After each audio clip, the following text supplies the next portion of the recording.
Hello.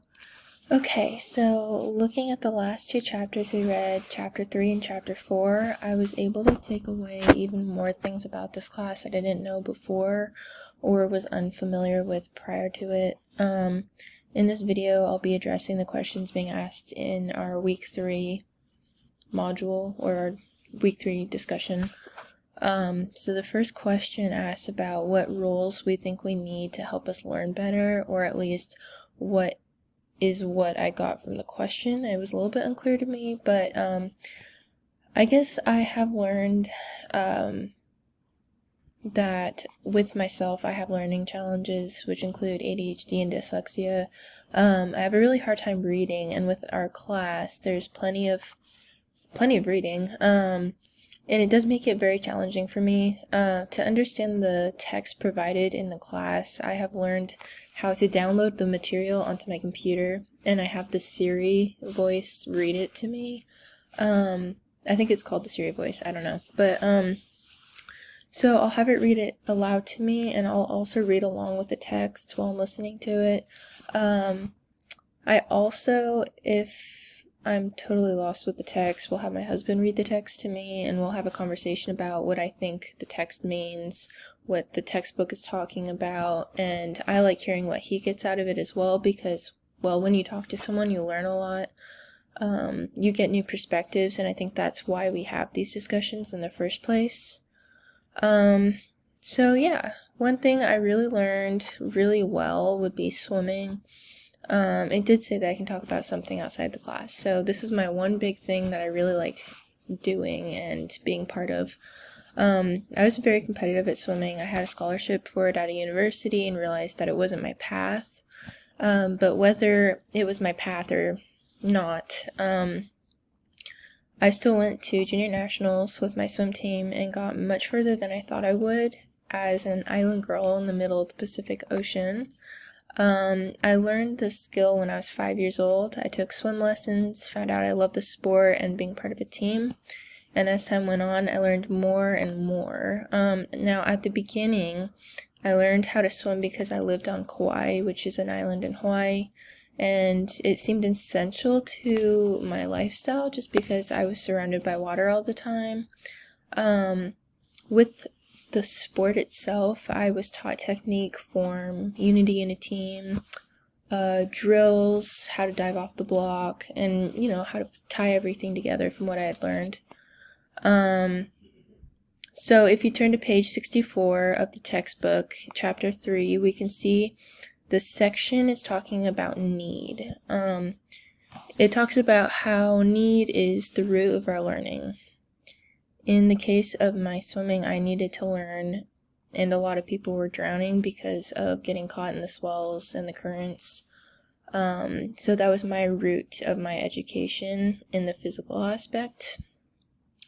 I also tend to believe that people need things after learning from the world and the environment that surrounds them. And that could be the cause of unwanted results in their life if you don't pay attention to that and learn from it. For example, when people need education, it ends up being more prominent in areas that are less well set off with finances, which of course impact how much and the quality of education.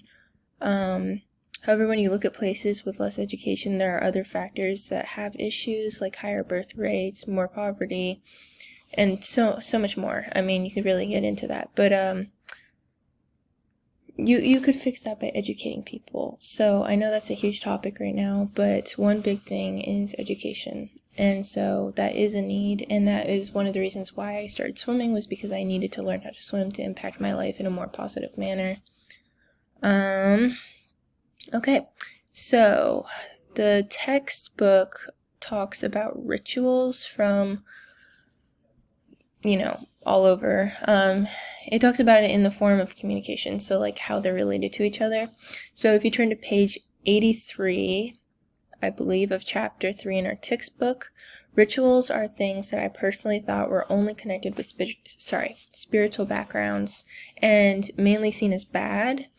I was uneducated with that assumption, and the only connection I had with rituals were things that I saw in horror movies. I had no education beyond that. This is later talked about with the misimpressions of ritual further down in the same page. I misjudged the whole ideology of rituals because of the influences I had in my life and lack of education. That's what I'm trying to say.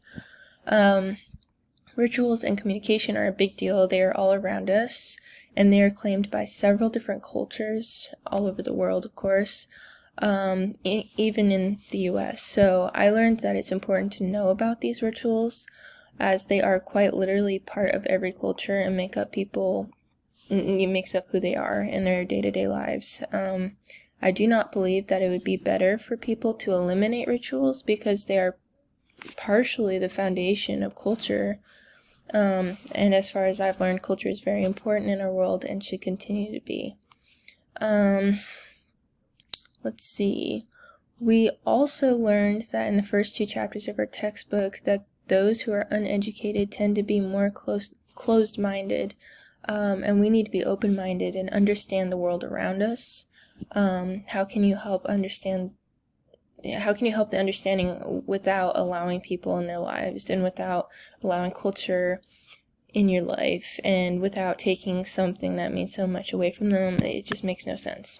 So that is what I have to say about that. If we move on to chapter 4, I have chosen to talk about a couple things. First off, we know that identities have been discussed time after time so far in the text. At least that's the one big thing that really stood out to me. Let's see. One thing that was really clear to me was how people seek acceptance in culture based off of their identities. For example, if you look at someone and they approach you, typically they will introduce themselves, and a few minutes later you'll catch yourself talking to them. Usually you'll talk to them about small talk, like, I'm from Hawaii, they'll talk about how they're from Colorado or Utah or something like that. The one place that I really caught myself doing this a lot was in college, back in Idaho. I know I'm going to this school, but I was living in Idaho at the time, with my husband. So learning different things about different people, you try and seek out things that you might have in common with them. Usually that can include age, where you're from, and then like who you are.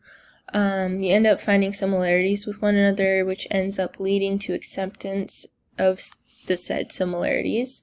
From there, you tend to make friends with other people or another person. You might plan to hang out with them, and you find even more similarities. However, this can go the other way too. So you have the ideology of, I like this person, I get along with this person, we have a lot in common, I want to spend more time with them, but sometimes you don't pay attention to the things that are different, or you go into the world, you start talking to someone, you make judgments off of them, or you just don't click with them. That could be for a number of reasons, but usually it has to do with differences, or at least in my cases, it's always been about differences. So let's see. Because it can go to a completely different angle than finding similarities, you're looking for differences. So if you turn to page 103 in chapter 4, it talks about how everything we do is grounded based off of the interactions of similarities and differences.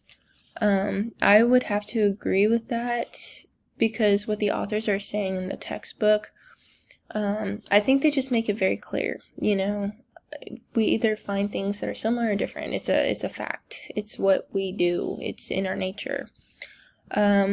So growing up, all I wanted to do was fit in. I shaped my personality to mold into the people that I was around. I did this because we moved a lot and I had some family problems. So finding acceptance outside of my home was important. I find things I like about people.